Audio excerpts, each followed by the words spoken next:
recognized Enugu as the cleanest state in Nigeria.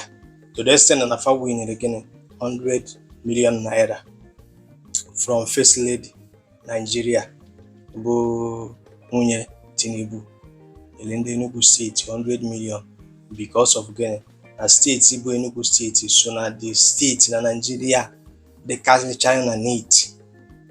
Anyway, congratulations Enugu. I was sharing the video.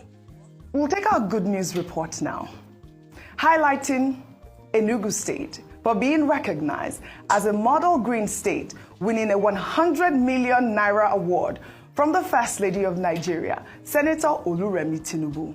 The award came as she unveiled a new nationwide environmental initiative. All in a ceremony at the presidential villa, the First Lady launched the renewed Hope Initiative Green Nigeria Challenge, a competition aimed at promoting environmental cleanliness and tree planting across Nigeria. The initiative, with the motto "Go Green Today for a Greener Tomorrow," is designed to foster environmental consciousness and action at every level. The First Lady presented a plaque and a check for 100 million naira to the wife of Enugu State Governor Ñ100, who received the honor on behalf of the state. The First Lady praised Enugu's proactive approach, emphasizing that the state truly earned the award not just for tree planting, but for its overall cleanliness. As a biologist, I've always loved to go green.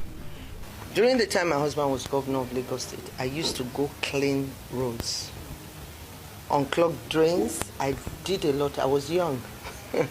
So I used a lot of energy. I was all and about because, you know, the sedentary life they put you in the State House, it was just too much. So I had to go out there.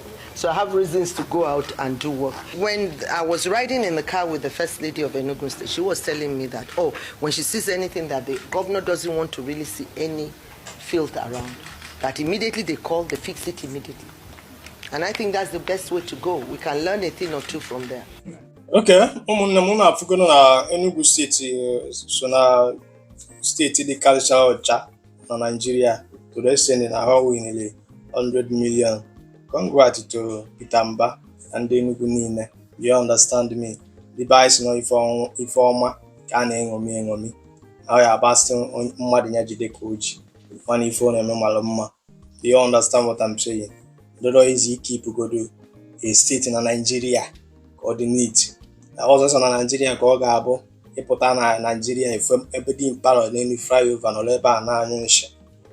You understand me? Onye nwe pure water si na moto to gear. Onye si go si na moto topụta ya. Onye mmiri na-ezo like this ife ebe ndị mmadụ bụ culture dustbin na bịa na dump na gota. Do you understand what I'm saying? Man, I put any government, I am a do you understand what I'm saying? I am a so many of us. What I go so Nigeria country or that in a beefy with a clean state in Nigeria. You got more power in a chief. Man, I can't congratulate the Peter Mba for it. They go to Enugu State, Georgia. It means that no one try and then na agbakwana mbọ idebe their society clean. You go. So I must commend them. Now. So mana you go look anya in Bagaliku and some other state in Okata Southeast. Go to up work. You gonna flyover. If the kind of even double ya na emegali eba. Some ife etinye eji across express ilu eba fa ndị mmadụ eju ana ọnọrọ n'enu ebe a na-azụ afịa. Sometimes you na-agaghị isi phone shekpụchara nkọ. Do you get my point? Or because of getting you are na ya na achi aya amala eme. Ama me otifa anu ego.